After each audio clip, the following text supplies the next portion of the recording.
Saya mau bertanya, kalau misalkan saya sudah berdoa, saya sudah berikhtiar, saya bertawakal, tapi keinginan saya belum terpenuhi, kira-kira apa yang saya harus lakukan, Ustadz? Assalamualaikum Pak Ustadz. Pak Ustadz, saya mau nanya, untuk ikhtiar, tawakal, dan segala usaha sudah saya lakukan. Tinggal doanya aja nih. Untuk doa itu, adakah waktu khusus agar doa saya tuh langsung diijabah? Makasih Pak Ustadz. Dari yang disampaikan Pak Ustadz tadi, di segmen pertama langsung ada yang nanya nih Pak Ustadz. Mengenai kenapa nih saya ini kok belum dikabulkan gitu dari doa-doanya. Dan tadi ada yang nanya juga mengenai waktu yang tepat atau waktu khusus untuk berdoa. Nah.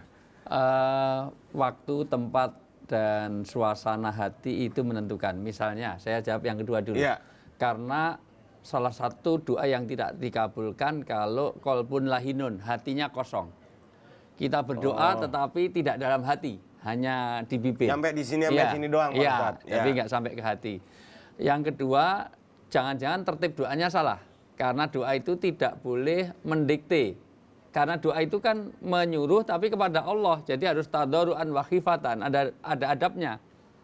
Ya Allah, saya minta istri ya Allah yang tinggi badannya 178 ya Allah, yang ukuran sepatunya 40 ya Allah, berat badannya 62 saja, nggak boleh. Itu mah order Pak Ustadz. Ya itulah, makanya itu tidak etis. Ya terserah aja pada Allah mana yang terbaik. Karena kadang-kadang Allah tahu yang terbaik untuk kita. Kalau Akbar dulu itu nyalonkan sesuatu jadi, mungkin malah nggak jadi baik. Mau jadi, artinya dulu kan ikut apalah Abang None segala macam, jelas itu nggak akan kepilih, itu karena sadar banget gitu temannya. Pastilah Pak Ustadz. Walaupun juga tidak boleh menuntut, ya Allah, Engkau Tuhanku, aku hambamu, aku jadi hamba kan Engkau yang menciptakan. Tapi kenapa nggak dapat jodoh ya Allah? Mana tanggung jawabmu? kurang ajar ini. Kurang ajar itu kurang Pak ajar Ustadz. pada Allah. Dan yang ketiga juga tidak boleh terlalu simpel, tidak diucapkan. Ya Allah, Kau tahu yang ku mau ya Allah, kabulkanlah, kabul. Ya ngapain kamu? Maka udah paham kan ya Allah? Wah itu malah ini kayak dosen ke mahasiswa saja. Benar-benar. Nah tadi yang mengenai yang kemudian yang pertama tadi yang mengenai waktunya ya beda juga. Artinya kalau waktunya tertentu Allah lebih ijabah misalnya di 2/3 malam. Karena memang sama-sama kita ketemu teman dokter, kalau itu di jam bebas, mungkin kita lari bareng, ketemu misalnya pas lari-lari, minta resep dikasih, tapi ala kadarnya. Tapi beda kalau pas jam praktek. Kan jam praktek layaninya beda kan? Benar-benar Pak Ustadz. Allah juga punya jam praktek. Nah itu 1/3 malam yang terakhir. Yang itu, terakhir. Pak Ustadz, Atau tempat ijabah, misalnya di Ka'bah, di masjid, itu semuanya. Dibanding di tempat-tempat yang tidak ijabah, misalnya di tempat-tempat maksiat, gimana? Nah, gitu. jadi harus diperhatikan juga mengenai adab dalam berdoa seperti itu. Nah, biasanya kalau udah banyak permasalahan gitu, pasrah aja, udah berdoa, udah semua pasrah. Nah, serahkan aja pada Allah. Kayak saya punya masalah rumah tangga dengan istri atau apa, saya pasrahkan ke mertua. Nah, itu nggak benar juga, serahkan pada Allah. Iya, oke. Nah, Pak Ustadz, ini kayaknya ada yang kurang nih Pak Ustadz. Iya, ini mana sih pasangan kita? Iya, di sini Jangan-jangan pindah ke lain hati. Ini. Biasa ada Teh Desi, Mat. Waalaikumsalam. Kamu tahu sih saya pindah ke lain hati. Masa? Tuh, pindah ke lain hati loh. Ya Mas Sandiaga Uno, bang buat Mas Sandiaga Uno. Terima kasih sudah hadir di sini. Ini Bar. Ini Bar. Ini pindah ke lain hati, Wi. Ini kakek saya, Mas. Gitu ya. Saya tertua. Oh, datang Mas Sandiaga. Kakak saya yang paling tua. Pokoknya yang paling muda saya aja di sini. Silakan Mas Sandi. Ini di sebelah sini. iya pantesan kalau sudah ada yang satu yang lain dilupakan. Iya, biasanya di sini hadir duluan. Aduh maaf, tamunya penting sekali soalnya. Kan pagi hari ceria-ceria gimana gitu jadi bawaannya kan. Tapi emang lebih pantas kok. Kalau lebih pantas dari apa nih? maksudnya kalau turunnya nih sama Pak Ustadz nih, iya kan? Kayak dari pulang pengajian gitu. Nah, Kalau sama Mas Sandi? kalau Pak Sandi, kayak dari pulang dinner gitu. Tadi kita nggak pulang dinner, soalnya beliau ini lagi keliling-keliling, katanya nih banyak banget sekarang acaranya. Gitu. Dan Kenalin dulu dong siapa sih ini pasangan barunya ini. Wih, pasangan baru ini benar-benar tamu istimewa, Iya, Wi. tamu Mas istimewa. Sandiaga Uno. Siapa nggak kenal beliau ya? Iya.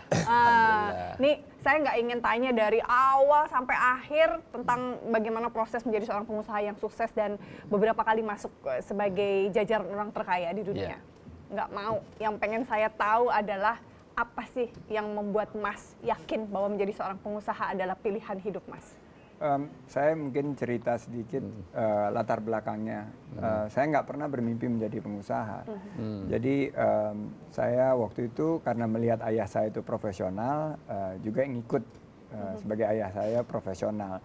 Kalau ibu tuh maunya saya tuh sekolah terus jadi pendidik. Sekolah lulus cum laude dan summa cum laude di Amerika. Wow. Nah, terus saya kalau di Amerika bagus sih. Kalau di fakultas saya itu dikasih tahu kalau sekolah jangan terlalu pinter. Kalau jadi pinter hanya jadi dosen. Betul. Nah, kalau biasa-biasa jadi apa? Kalau biasa itu jadi pejabat. Ya. Kalau bodoh itu jadi pengusaha.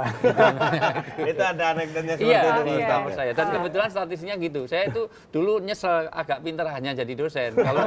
Kalau bodoh saya jadi pasan. Tapi beda kalau di Amerika Iya, di semua Amerika orang jadi beda. pengusaha. Jadi ini ya anomali karena setelah profesional terus krisis tahun 97. Oh, Krisis saya di PHK. Dan di PHK. Ya. Di PHK itu titik terendah dalam hidup saya. Jadi Titik saya terendahnya Mas Sandi itu segimana sih? ya jatuh lah karena setelah kehilangan pekerjaan, sekarang nggak punya penghasilan waktu itu. Terus Di mana waktu itu? waktu itu di luar di Singapura, terus akhirnya kembali ke Indonesia Jakarta. karena nggak memiliki penghasilan. Jobless. Nah. Jobless, kembali tinggal di rumah orang tua saya dan Pada saat itu udah menikah, maaf? sudah menikah, sudah menikah, baru menikah, punya anak masih bayi, dan kembali lagi untuk menata hidup di Indonesia dengan segala keterbatasan karena punya hutang. Waktu itu waktu masih muda kan kita, wah ekspansi beli saham dan nggak pernah berpikir bahwa akan di PHK. Tapi ini yang mengajarkan saya bahwa ada siklus 2S itu, bahwa kalau dalam kesusahan kita ya yang pertama itu ya harus bersabar. Sabar. Tapi waktu itu memang saya ngalamin sekali keterpurukan itu gimana ya, kalau melamar pekerjaan waktu itu dari 10 lamaran ditolak oleh 15 perusahaan gitu. Lebih banyak yang nolak Iya, ya? lebih banyak yang nolak. Yang 5 nolaknya 2 kali kayaknya. Belum denger aja mau dilamar udah ditolak. ditolak. Akhirnya saya mulai usaha dengan teman SMA saya, awalnya konsultan. Dan begitu kita mulai juga nggak langsung bisa berjalan besar gitu loh. Semuanya banyak penolakan dari klien, ada klien yang nggak bayar dan lain sebagainya. Nah di situ waktu S yang kedua ini yang saya pelajari bahwa dalam berbisnis, dalam usaha kita harus penting S yang kedua itu bersyukur. Sabar. Sabar dan syukur. Jadi 2S itu kan kayak roda dan yang menyatukan ini semua adalah doa. Jadi saya melihat Jadi bahwa SOS ya, Mas? SDS. Sabar, doa, syukur. Dan itu yang akhirnya kami mampu mengembangkan usaha kami dari 3 karyawan di tahun 97. 3 karyawan. 3 karyawan, alhamdulillah itu terus berkembang di tahun lalu. Sekarang kita sudah membuka lapangan pekerjaan untuk 50.000 karyawan di seluruh Indonesia. Oke.